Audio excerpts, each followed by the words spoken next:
Alléluia. Alléluia. Alléluia. Alléluia. Amen. Nous bénissons le nom du Seigneur. Celui-là même qui a permis ce matin que nous soyons là. Nous sommes là ce matin pour lui seul et non pour quelqu'un d'autre. Aujourd'hui, c'est le culte des hommes. Et ce sont les hommes aujourd'hui qui vont conduire ce culte jusqu'à la fin. Et pour ce culte, nous avons un thème. Et le thème de ce culte, c'est un homme brisé et restauré. Amen. Alléluia. Dans la Bible, nous avons plusieurs personnages qui ont vécu ce thème, qui ont été brisés et à la fin qui ont été restaurés. Si nous sommes là ce matin, c'est parce qu'à un moment donné de la vie, le Seigneur nous a tendu la main. Parce que nous étions dans une autre vie qui n'honorait pas le Seigneur.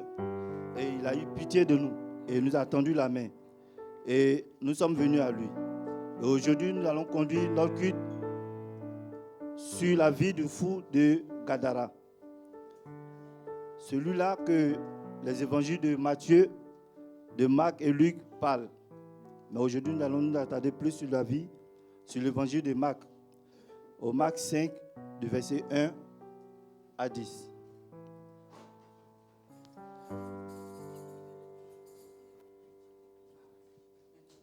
Excusez-moi, vous pouvez vous asseoir.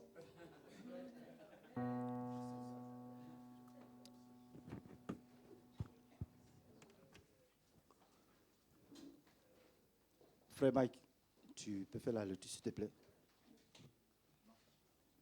Marc 5, à partir du verset 1.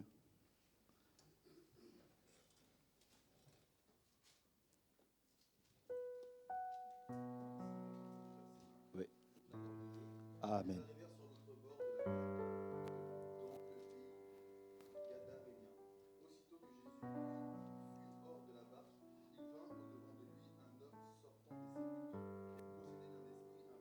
Amen.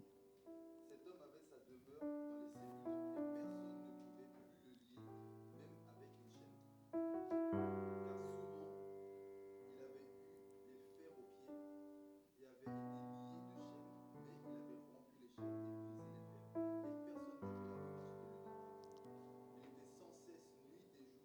Il était sans cesse, nuit et jour, dans les sépulcres et sur les montagnes, criant et se meurtrissant avec des pierres. Ayant vu Jésus de loin,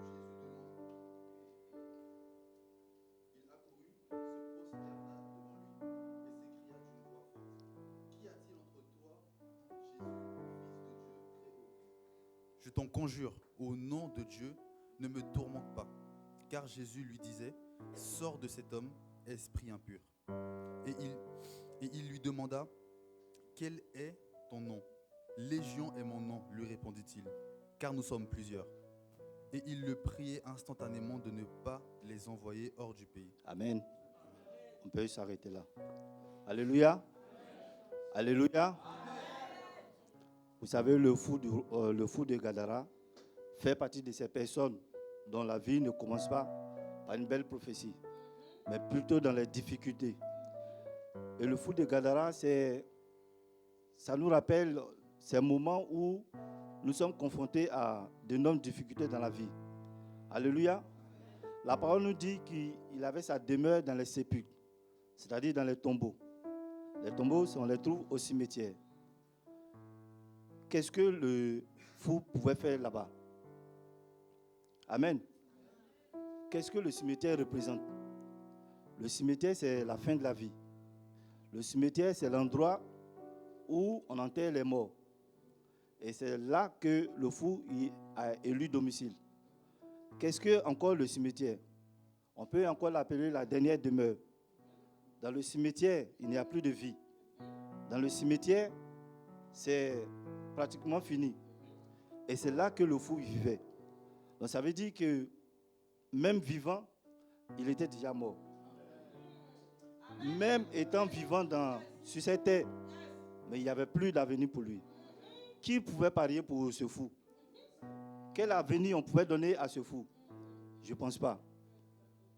Son avenir était sombre. Et à certains moments de nos vies, nous nous retrouvons comme ça, avec un avenir sombre, avec un avenir sans lendemain, où même nous-mêmes on doute pourquoi nous sommes sur cette terre.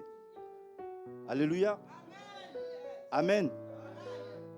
Le cimetière, c'est vraiment la fin.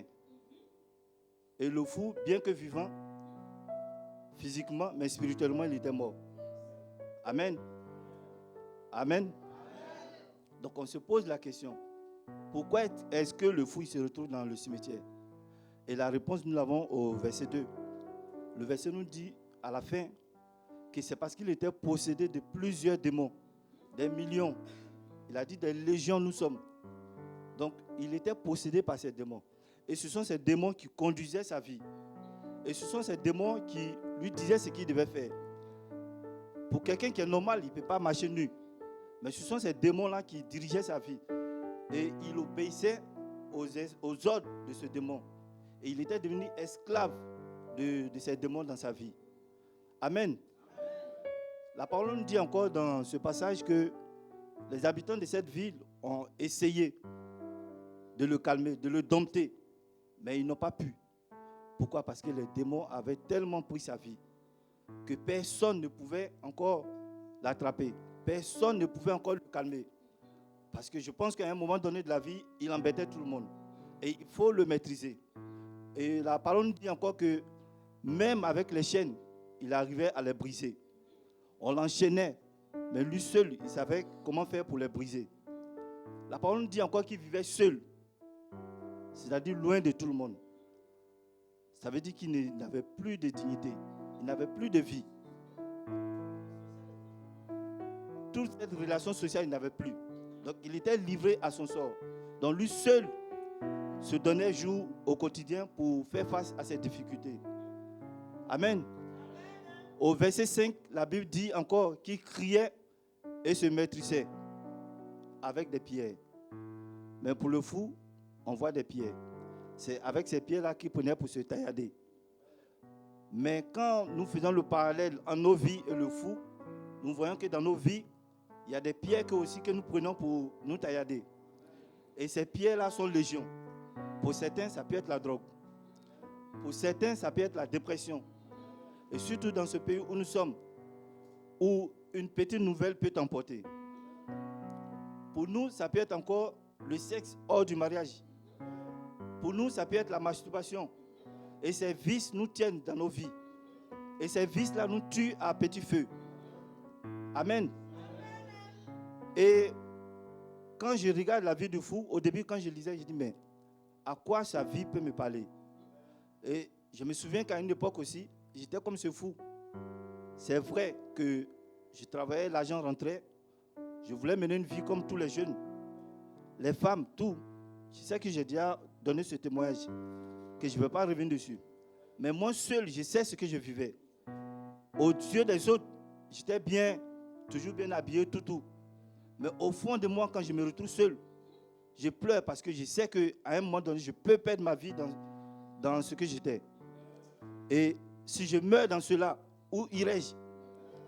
Et ce sont ces questions qui me préoccupaient.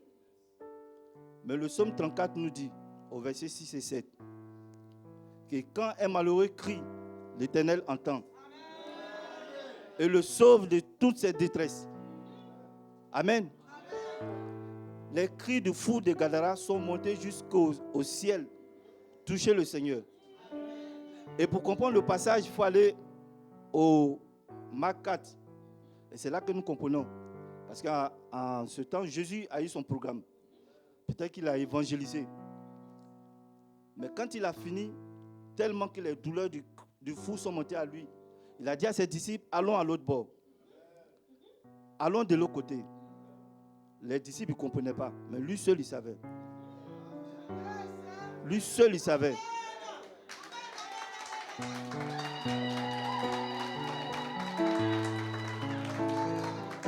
Amen. Alléluia. Alléluia.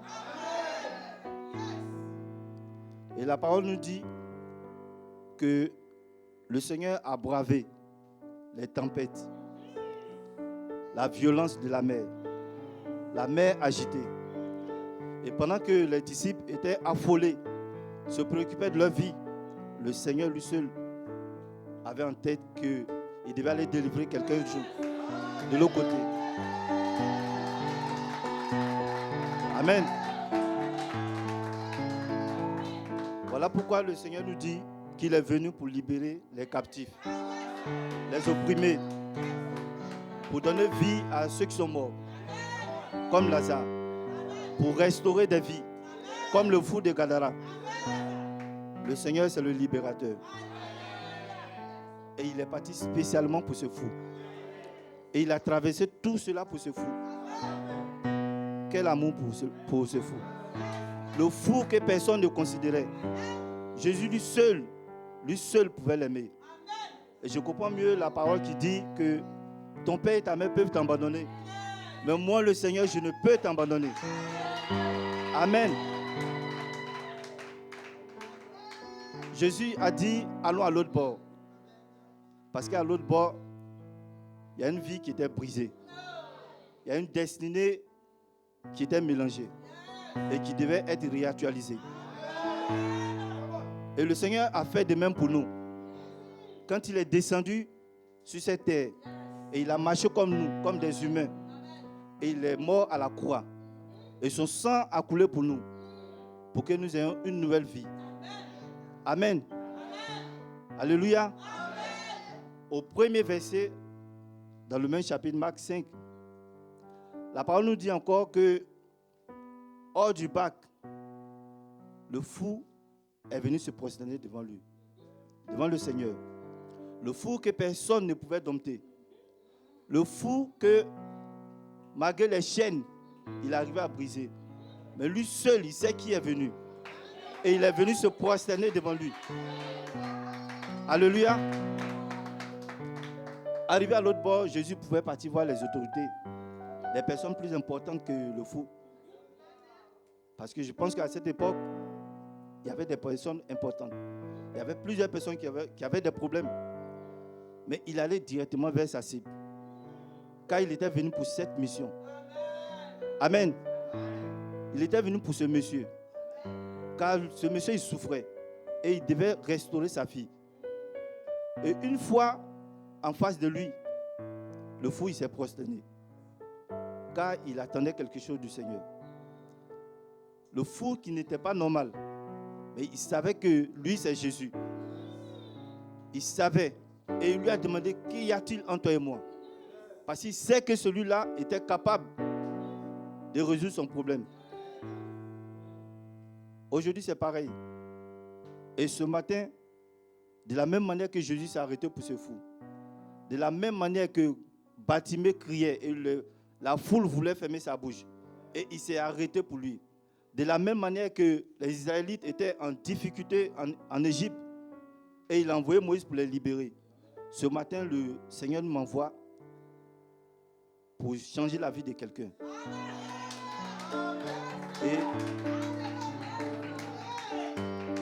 Et s'il y a quelqu'un qui était dans une souffrance où les hommes ont dit que c'était fini, et s'il y a quelqu'un qui avait une maladie où on dit que c'est incurable, le Seigneur nous charge aujourd'hui, ce matin, pour dire que ce n'est pas encore fini. Ce n'est pas encore fini. Et qu'il n'a pas encore dit son dernier mot. Il n'a pas encore dit son dernier mot. Et tout ce qui est impossible pour les hommes, c'est possible pour le Seigneur.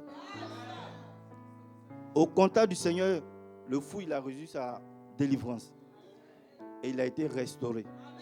Restauré totalement. Alléluia. Et les habitants étaient étonnés de le voir dans son bon sens. Ce fou qui parcourait les montagnes, les sépulcres, les tombeaux. Les habitants étaient étonnés de le retrouver normal. Normal aujourd'hui dans son bon sens. Alléluia. Et cela m'amène à parler de la restauration. Et quand le Seigneur te restaure, il te guérit de tes meurtrissures. Quand le Seigneur il restaure ta vie, il te donne une nouvelle chance. Il te donne une onction particulière pour aller de l'avant, pour faire mieux que ce que tu faisais avant. Et cela se voit un peu plus loin dans le passage. Amen. Le fou ayant retrouvé son sens, il veut partir avec le Seigneur. Il veut avancer avec lui dans sa mission. Mais le Seigneur lui dit non. Si tu as retrouvé ton sens, c'est parce que toi aussi tu as une mission ici. Si nous sommes là aujourd'hui à CLM, ce n'est pas par hasard. Et chacun de nous a une mission. Chacun de nous a reçu une onction pour aller une mission pour le Seigneur pour CLM. Amen. Donc, quelles que soient nos positions, quel que soit là où nous sommes, chacun a sa mission. Et chacun doit se donner corps et âme pour cette mission. Son âme étant restaurée, le fou, il veut encore aller avec le Seigneur. Mais le Seigneur l'envoie en mission. Et j'ai compris que là, on n'a pas besoin d'être pasteur. On n'a pas besoin d'être prophète pour parler du Seigneur. Le fou ici, qui n'était pas normal, mais parce que restauré, on dit il alla dans la ville pour parler du Seigneur. Mais je comprends qu'il n'avait aucune connaissance de la Bible. Je comprends qu'il n'était pas un professeur en théologie. Mais il sait ce que le Seigneur a fait pour lui. Il sait ce que le Seigneur a fait pour lui. Et il peut dire, hier j'étais fou. Hier on me traitait de tous les noms. Hier j'étais rejeté de ma famille. Hier on ne pouvait parier sur moi. On disait que c'était fini pour moi. Mais le Seigneur m'a restauré. Et il n'y avait que lui seul pour faire cela. Et ce Seigneur-là, c'est Jésus-Christ. Et c'est celui-là qui nous met en mission ce matin. Pour dire d'aller dans toutes les nations. Partout où nous sommes. Quel que soit l'endroit où on se retrouve. De parler de lui. On a l'impression qu'on en fait trop. Mais on n'en fait pas trop. Parce qu'il y a des personnes encore qui n'ont pas encore reçu cette parole. Il y a des personnes encore qui résistent. Il y a des personnes encore qui ont besoin d'entendre ce genre de choses. D'entendre ton témoignage pour être fortifié dans leur vie. Il y a des personnes qui ont besoin de dire que hier, je me promenais nu. On me traitait de tous les noms. Mais aujourd'hui, le Seigneur a fait. Il m'a délivré. Et il m'a restauré. Et aujourd'hui, je suis comme toi et moi. Et je te parle de ce Seigneur-là. Et il s'appelle Jésus-Christ. Et c'est lui seul qu'il faut suivre. Et c'est lui seul qui a le sang de nos vies. Alléluia. Alléluia. Et quand nous venons dans sa présence, nous devons être en joie. Nous devons être en joie. Même quels que soient les problèmes, nous devons les laisser devant la porte. Et le célébrer. Et l'adorer. Et le louer. Alléluia. Et c'est tout ce que le Seigneur m'a chargé de vous annoncer ce matin. Que Dieu bénisse CLM. Amen.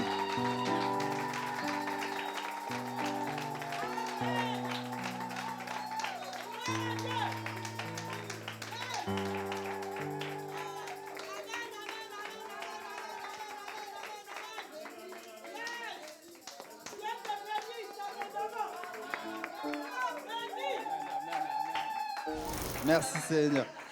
Que Dieu vous bénisse. Alléluia. Waouh, quelle acclamation. Gloire à Dieu, vraiment. Alléluia. Seigneur, je te dis merci pour cette parole, Père éternel, qui va être délivrée, Père.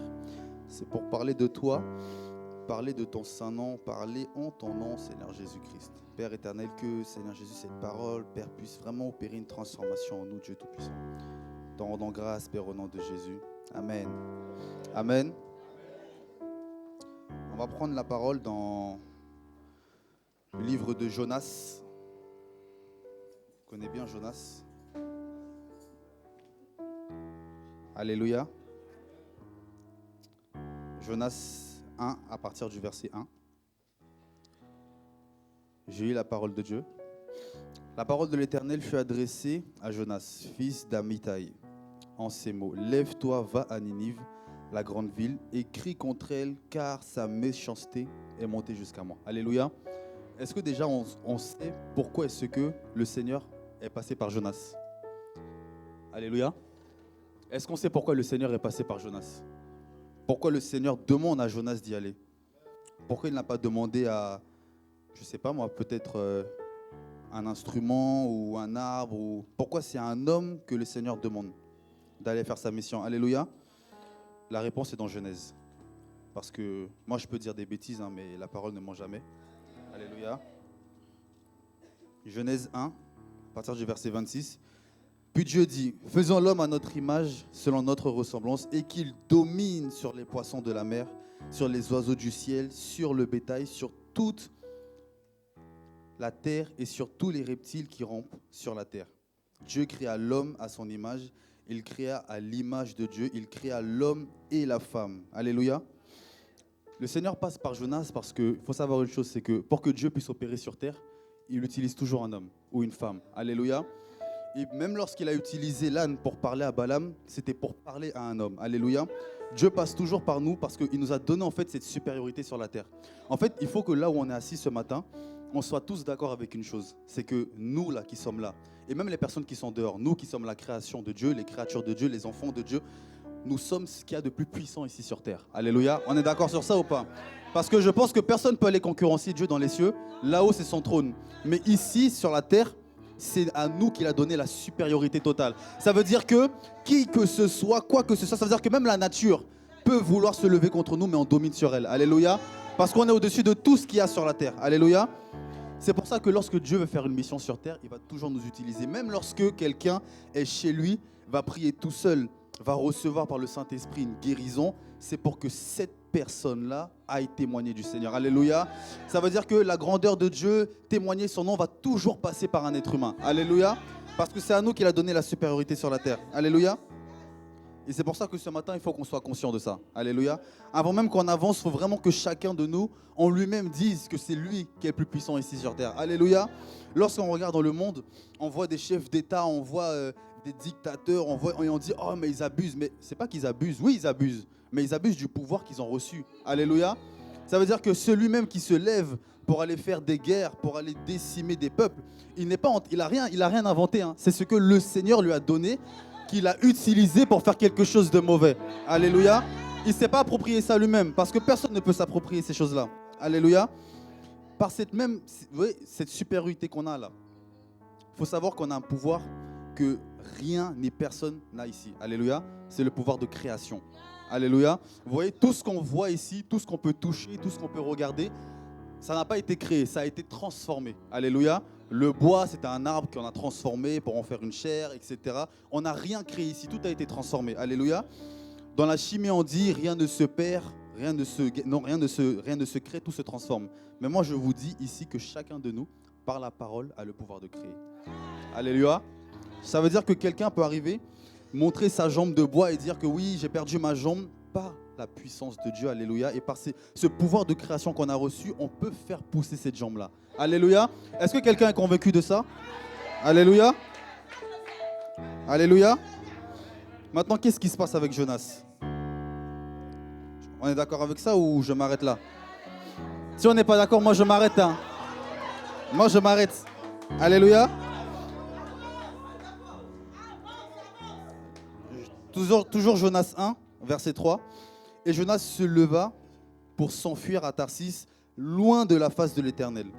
Il descendit à Jaffo, il trouva un navire qui allait à Tarsis, il paya le prix du transport et s'embarqua pour aller avec les passagers à Tarsis, loin de la face de l'Éternel. Vous voyez, on dit 2 fois loin de la face de l'Éternel.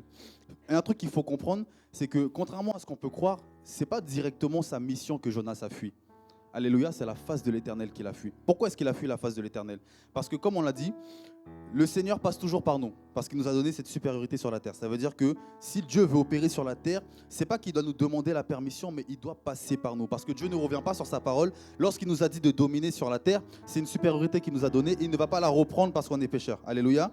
Ce qui se passe avec Jonas, c'est que là, pourquoi dans ce verset 3, c'est cité 2 fois au début et à la fin du verset, loin de la face de l'Éternel, c'est qu'en fait, Jonas était en train de fuir l'autorité que le Seigneur lui avait donnée. Alléluia. Le Seigneur lui a donné l'autorité d'aller parler à un peuple que le Seigneur avait l'intention de détruire. Alléluia.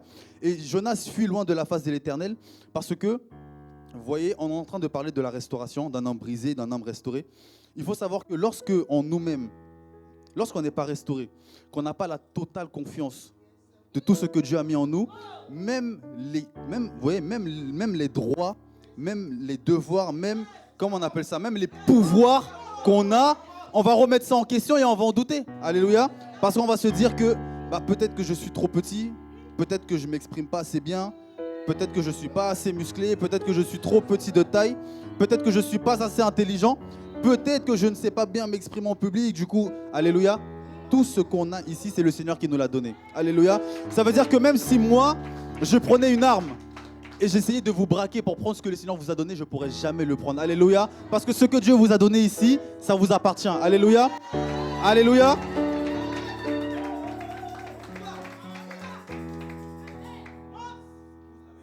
C'est important aujourd'hui que lorsque le Seigneur nous parle, on ne fuit pas ce que le Seigneur a dit en Genèse 1,26. Dieu nous créa à son image et à sa ressemblance. Alléluia.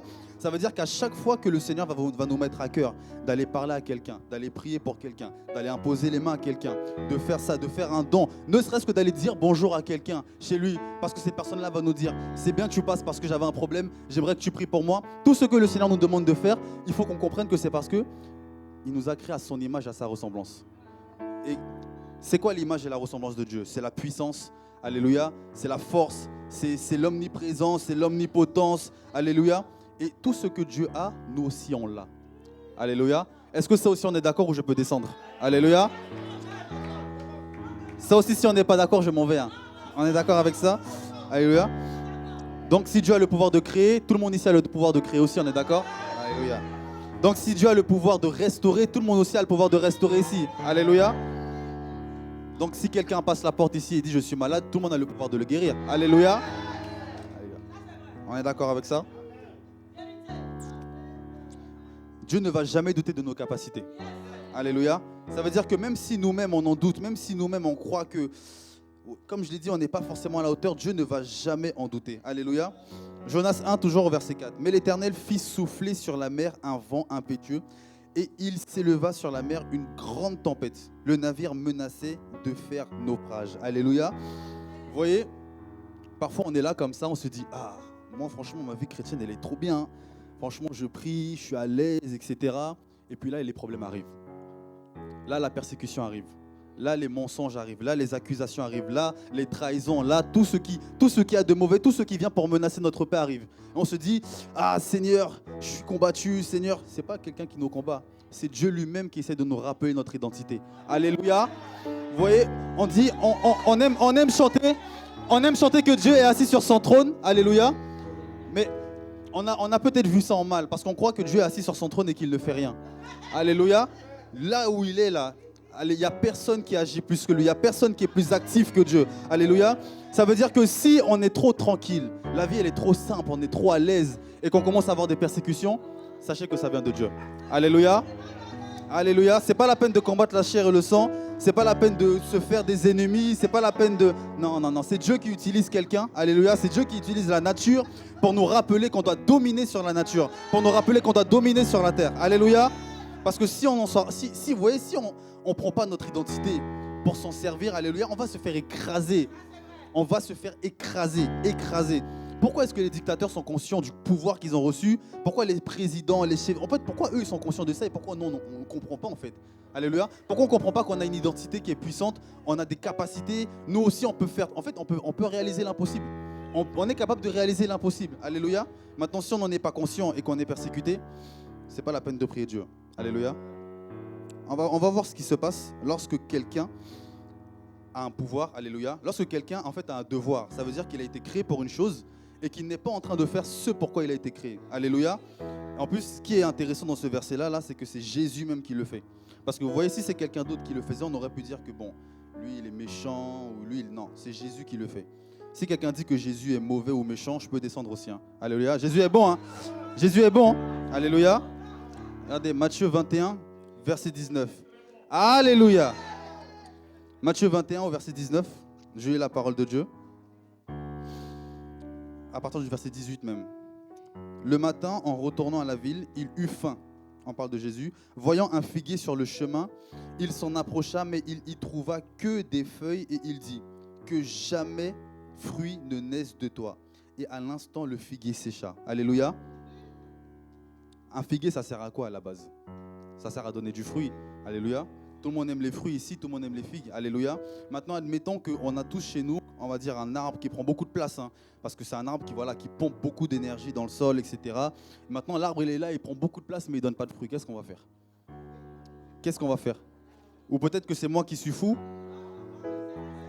Peut-être que c'est moi. Si on construit, si on donne vie à quelque chose pour un but bien précis, pour que cette chose-là fasse quelque chose, et que cette chose-là n'est pas en train de faire ce pourquoi elle a été créée, qu'est-ce que nous tous ici allons faire? Alléluia.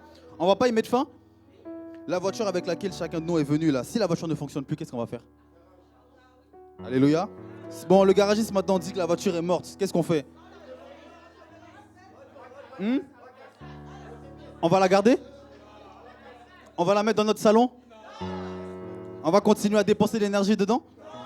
Pourquoi est-ce que Jésus, alors, qui nous a créés pour donner du fruit, alléluia, doit nous voir en train de... Vous voyez, quand on parle de user la terre, ça veut dire que lorsque le Seigneur nous met ici, il nous donne des situations. Par exemple, moi j'ai besoin de manger, de boire et de m'habiller. Dieu me donne un travail. J'ai besoin d'un toit parce que je n'ai pas envie de dormir dehors. Dieu me donne un toit. Alléluia. J'ai besoin d'être en forme pour annoncer la parole. Dieu me donne la santé. Alléluia. Ça fait déjà 3 choses. Alléluia. Maintenant, voilà, si je suis trop renfermé sur moi-même, etc., ça va être un peu compliqué. Du coup, Dieu me donne peut-être un peu une vie sociale. J'ai des collègues à qui je peux parler, des amis avec qui je peux parler. Alléluia. Ça fait déjà 4 choses. Il y en a trop. Toutes ces choses que Dieu nous donne, toutes ces choses qu'il met dans nos vies, tout ça qu'il met, en fait, c'est pas comme ça, c'est pas donné, c'est pas un cadeau. Alléluia, Dieu attend quelque chose en échange de nous. Alléluia, parce que nous, vous voyez, la parole nous apprend de ne pas rendre service à quelqu'un en attendant quelque chose en retour. Moi, je vous dis aujourd'hui, Dieu nous fait tout ce que Dieu nous donne, c'est parce qu'il attend quelque chose en retour. Alléluia, il attend de nous que son nom soit glorifié, il attend de nous qu'on puisse parler de lui, il attend de nous que maintenant, tout ce qu'il nous a donné, il puisse le récupérer quelque part. Alléluia. On va voir ce qui s'est passé. Regardez ce qui s'est passé Parce que peut-être que certains diront oui, mais c'est vrai, on a reçu toutes ces choses, mais moi, je ne les ai pas reçues. Moi, je ne sais pas, je n'ai pas reçu ça de Dieu, j'ai pas... Non, parce que moi, je suis certain qu'on a tous reçu quelque chose. Mais peut-être que quelqu'un doute. Alléluia. On va prendre Gédéon rapidement. De Juge 6 à partir du verset 11. L'histoire de Gédéon. En fait, ce qui se passe, c'est qu'en fait, Israël en fait était, comment dire, ils étaient, comment on peut dire ça, ils étaient vraiment, ils étaient annexés par les Madjanites. Alléluia. Ça veut dire que lorsqu'ils faisaient des récoltes, les Madjanites prenaient tout ce qu'ils avaient et les laissaient comme ça sans vivre. Alléluia. Ça veut dire que en fait, Dieu avait besoin de quelqu'un pour délivrer à Israël. Alléluia. Mais maintenant, l'ange ne s'est pas présenté à un animal ou à un arbre, mais la parole dit, au verset 11, « Puis vint l'ange de l'Éternel, il s'assit sous le térébinthe d'Opra, qui appartenait à Joas, de la famille d'Abiézé. Gédéon, son fils, battait du froment au pressoir pour le mettre à l'abri de Madian. » Parce que s'il ne le mettait pas à l'abri de Madian, ils allaient rester sans manger. Alléluia. L'ange de l'Éternel lui apparut et lui dit, « L'Éternel est avec toi, vaillant héros. » Alléluia. Est-ce que l'Éternel l'appelle vaurien? Est-ce que l'Éternel l'appelle incapable? Alléluia. Dieu nous appelle vaillant héros. Alléluia. Mais maintenant, qu'est-ce que nous on dit lorsque le Seigneur vient vers nous et nous appelle vaillant héros? Gédéon lui dit, oh mon Seigneur, si l'Éternel était avec nous, pourquoi toutes ces choses nous arrivent-elles? Pourquoi toutes ces choses nous sommes-ils arrivées? Toutes ces choses nous sont-elles arrivées, pardon. Et où sont tous ces prodiges que nos pères nous racontaient quand ils disent, l'Éternel ne nous a-t-il pas fait monter hors d'Égypte?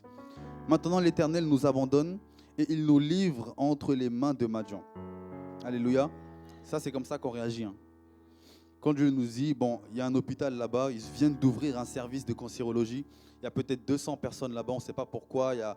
On est à un pic au niveau du cancer. Maintenant, toi, vas-y, va juste t'asseoir là-bas et puis intercède jour et nuit. Tu n'as pas besoin de manger, c'est que 3 jours. Va juste t'asseoir là-bas et fais-le. Et nous, on dit, ah, mais Seigneur, moi, je n'ai pas l'habitude de prier pour les malades. Est-ce que si je prie, est-ce qu'ils vont guérir? Maintenant, s'ils ne guérissent pas, maintenant, imagine, Seigneur, si les gens ne guérissent pas, après, les gens vont dire, mais en fait, toi, tu n'es pas un... En fait, tu es faux, en fait, Dieu n'existe pas, peut-être. En fait, on rentre dans on cherche tout un tas d'excuses, alléluia, alors que si le Seigneur nous envoie là-bas, en fait, c'est tellement contradictoire ce que dit Gédéon, parce qu'il dit, si l'Éternel est avec eux, pourquoi toutes ces choses leur sont-elles arrivées? Mais c'est justement parce que l'Éternel veut glorifier son nom que ces choses vous sont arrivées. Alléluia. Vous voyez, quels que soient les péchés d'Israël, Dieu aurait pu leur donner quand même, en fait, Dieu aurait pu les rendre intouchables. Ça veut dire au point que même s'ils pêchent, ils ne tombent pas, on puisse pas les annexer, on puisse pas... En fait, Dieu aurait pu faire toutes ces choses-là. Alléluia. Mais qui aurait glorifié le nom du Seigneur? Alléluia. Admettons qu'un peuple pêche sans cesse, et qu'à chaque fois, il perd la faveur de Dieu. Si Dieu n'utilise pas un vaillant héros, alléluia, pour glorifier son nom, qui va glorifier son nom? Parce que le peuple même avec qui le Seigneur est, c'est un peuple pécheur, alléluia. C'est-à-dire, qui va glorifier le nom du Seigneur? Alléluia. Je vais lire à partir du verset 14. L'Éternel se tourna vers lui et dit, va avec cette force que tu as et délivre Israël de la main de Madian. N'est-ce pas moi qui t'envoie? Alléluia. Moi, je pense que je peux m'arrêter là. Alléluia. Parce que c'est qui nous envoie? C'est qui nous envoie? Est-ce que c'est Pasteur Zoé qui nous envoie? Non? C'est pas Pasteur Zoé qui nous envoie?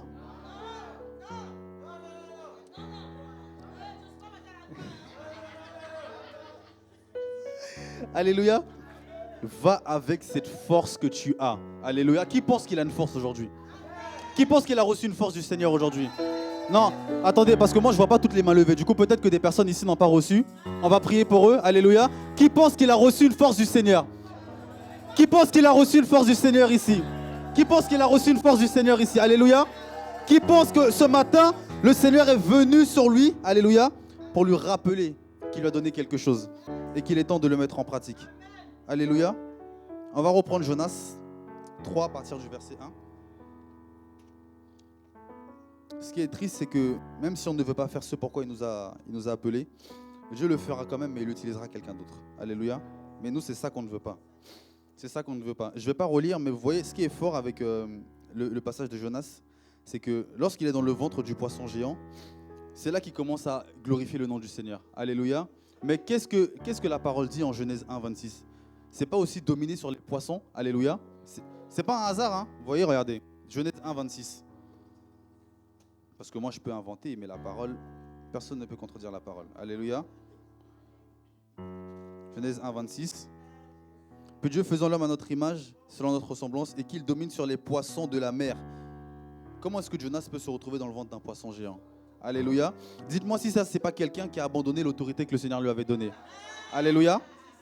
Maintenant, lorsque nous, il y a des autorités qui prennent possession, qui prennent pouvoir de nous, qui dominent sur nous, on regarde au Seigneur pour dire, Seigneur, nous sommes persécutés. Mais la supériorité que le Seigneur nous a donnée, qu'est-ce qu'on en a fait? Alléluia. Ce pouvoir que le Seigneur nous a donné de dominer sur la terre, dominer sur les peaux, qu'est-ce qu'on en a fait? Alléluia. C'est pas le Seigneur lui-même qui nous a donné ça? Alléluia. Jonas 3, verset 1. La parole de l'Éternel fut adressée à Jonas une seconde fois en ces mots. Lève-toi, va à Ninive, la grande ville, et proclame-y la publication que je t'ordonne. Et Jonas se leva et alla à Ninive selon la parole que l'Éternel... Je vais arriver jusqu'au 5. Les gens de Ninive crurent à Dieu, ils publièrent un jeûne et se revêtirent de sacs depuis les plus grands jusqu'aux plus petits. Ça prouve une repentance sincère. La chose parvint au roi de Ninive. Il se leva de son trône, ôta son manteau, se couvrit d'un sac. Ça veut dire que le roi même, en fait, c'est comme s'il avait posé sa couronne, il avait posé tout ce qui le rendait supérieur au peuple avec qui il était. Et en fait, il s'est mis au niveau de tout le monde. Parce qu'il voulait En fait, le roi voulait montrer qu'il n'était pas plus important que le Dieu qui avait envoyé Jonas. Alléluia. Et il fit faire dans Ninive cette publication par ordre du roi de ses grands, que les hommes et les bêtes, les bœufs, les brebis ne goûtent de rien, ne pestent point et ne boivent point, que les hommes et les bêtes soient couverts de sacs, qu'ils croient à Dieu avec force et qu'ils reviennent tous de leur mauvaise voie et des actes de violence dont leurs mains sont coupables. Qui sait si Dieu ne reviendra pas et ne se repentira? Qui sait si Dieu ne reviendra pas et ne se repentira pas? Et s'il ne renoncera pas à son ordre, colère en sorte que nous périssions point. Dieu vit qu'ils agissaient ainsi, qu'ils revenaient de leur mauvaise voie. Alors Dieu se repentit du mal qu'il avait résolu de leur faire. Et il ne le fit pas. Alléluia. Ce qu'il faut qu'on retienne, c'est qu'en fait, si le Seigneur nous a donné cette force, ce n'est pas pour que nous-mêmes on soit élevés, puissants. Alléluia. C'est parce que là où on est ici au Bourget, il y a des personnes qui sont dans des villages, parfois même dans des grandes villes, qui n'ont pas entendu parler du Seigneur. Alléluia. Qui sont continuellement en train de pécher contre le Seigneur. Pécher contre le Seigneur. Et lorsqu'il y a des ouragans, il y a des cyclones qui arrivent et qu'on entend 15 000 morts, on se dit, oh non Seigneur, pourquoi toutes ces choses? Mais alléluia, imaginons que le Seigneur nous avait envoyé prêcher là-bas, prévenir toutes ces personnes-là. Est-ce que le Seigneur nous avait dit, va là-bas, où est-ce qu'il doit y avoir un cyclone? Où est-ce qu'il doit y avoir 50 000 morts? Va, parle de moi, que ce peuple se repent. Est-ce que Dieu n'aurait pas pu empêcher ça? Alléluia. Dieu n'est... En fait, il faut qu'on comprenne une chose. Aussi facilement Dieu nous a créés, aussi facilement il peut nous retirer. Alléluia. Mais ça ne veut pas dire qu'on n'est pas important à ses yeux. Même le plus grand pécheur ici sur terre, Dieu veut son âme. Alléluia. Parce que c'est lui-même aussi qui va témoigner du Seigneur et qui va dire, voilà ce que j'étais avant et voilà ce que Dieu a fait de moi. Alléluia. Comprenons en fait que le Seigneur nous envoie, nous qui sommes vaillants héros, avec la force que nous avons reçue, pour sauver des peuples. Alléluia. Ça veut dire que si nous sommes assis tranquillement, je ne vais pas reprendre le tabouret, si nous sommes assis tranquillement comme ça, que la vie est facile et que la vie est belle, alors que des peuples sont en train de périr et qu'il commence à y avoir des maladies dans nos familles, il commence à y avoir des problèmes, il ne faut pas qu'on commence à prier le Seigneur. Alléluia. Vous voyez, quelqu'un qui fait l'œuvre de Dieu, qui est actif, qui parle du nom du Seigneur, qui parle du Seigneur et qui vit ces choses-là, il peut dire, Seigneur, moi je fais ton œuvre. Et toi, qu'est-ce que tu fais pour moi? Alléluia. Mais celui qui est assis là et qui ne fait rien, qui ne va pas parler de Dieu, alléluia, lorsqu'il est l'heure d'aller évangéliser, qui ne se lève pas, qui ne parle pas en son nom. Dans nos travail, il y a des personnes qui vivent la dépression, des personnes qui sont en burn-out. En fait, celui qui dit que je ne sais pas à qui parler, c'est un menteur, je suis désolé. Celui qui dit qu'il a personne à qui annoncer la parole, je prends la responsabilité de le traiter de menteur. Alléluia. Ça, c'est pas la Bible qui a dit, ça c'est moi qui le dis. Alléluia. On a toujours quelqu'un à qui on peut annoncer le nom de Dieu. Alléluia. Lorsqu'on va à nos occupations et qu'on voit quelqu'un assis au bord de la rue avec 14 bières par terre à ses pieds, qu'est-ce qui nous empêche d'aller lui parler? Alléluia. Est-ce que ce qu'il a consommé, est-ce que lui-même est plus puissant que ce qu'on a reçu? Alléluia. Ce qu'on a reçu, il ne faut pas que lui aussi le reçoive. Alléluia. Ce matin, on va se lever. Alléluia. Chacun va prendre l'engagement. On va prier le Seigneur et on va vraiment prendre cet engagement-là de vraiment faire cette mission à laquelle il nous a appelés. Alléluia. Parce que si on ne se lève pas, si on ne va pas agir, c'est parce que des personnes vont périr. Alléluia. Notre manque d'activité va faire mourir des gens. Je le dis, notre inactivité va faire mourir des gens. Alléluia. Et il faut que des peuples entendent parler du Seigneur. On va lever la voix. On va d'abord se repentir. On va demander pardon au Seigneur. On va lui demander pardon parce que plusieurs fois il nous a envoyés, plusieurs fois il nous a dit de faire des choses et on ne l'a pas fait. Seigneur, nous voulons, Seigneur, ce matin te demander pardon. Nous voulons, Seigneur, ce matin nous repentir, Seigneur, te demander pardon parce que Père éternel, tu nous as confié, Seigneur, multitude de missions, Père, que nous n'avons pas reçues, que nous n'avons pas pris à cœur, Seigneur Jésus. Nous avons préféré, mon Dieu, mon roi, papa, faire nos propres activités. Nous avons préféré, Seigneur Jésus-Christ, le sport. Nous avons préféré, Père éternel Dieu, le travail, Seigneur. Alors que, Père, tu ne nous as pas créés, Seigneur Jésus, pour faire du sport. Tu ne nous as pas créés pour travailler, mais tu nous as créés pour, Seigneur, témoigner de ton Saint-Nom. Tu nous as donné pour glorifier ton Saint-Nom. C'est pour ça que tu nous as créés, Père éternel. C'est pourquoi ce matin, Seigneur, nous voulons tous, Seigneur, d'un cœur sincère, Père, te demander pardon. Te demander sincèrement pardon, Père éternel, parce que nous reconnaissons, Seigneur, nous reconnaissons que nous ne sommes pas, Père éternel, Dieu de gloire, activés, Seigneur, à la tâche que tu nous as confiée. Seigneur, tu dis dans ta parole que la moisson est grande, mais qu'il y a peu d'ouvriers.